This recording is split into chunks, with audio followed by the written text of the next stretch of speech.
बदल करून कठोर शिक्षा पुन्हा आणल्यास अत्याचाराच्या घटनांना आळा बसेल असं अभिनेते रितेश देशमुख यांनी म्हटलंय। महाराष्ट्रात कायदा आणि सुव्यवस्था राहिली नाही असं वक्तव्य यावेळी काँग्रेस नेते नाना पटोले यांनी केलंय।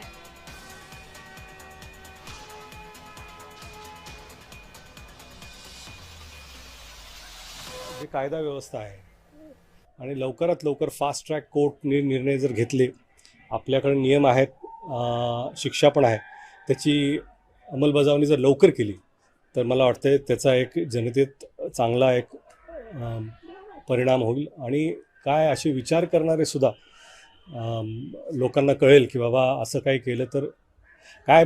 बऱ्याचशा देशात वेगवेगळ्या शिक्षा आहेत। मला वाटतं की कायद्यात सुद्धा बदल करून काय कठोर शिक्षा जर पुन्हा आणता आली तर ते चांगलं होईल।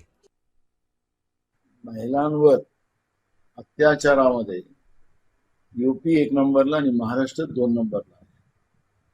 ज्या महाराष्ट्रामध्ये शाहू फुले आंबेडकरांचा वारसा राहिला त्याच महाराष्ट्रामध्ये आता महिला सुद्धा असुरक्षित आहे।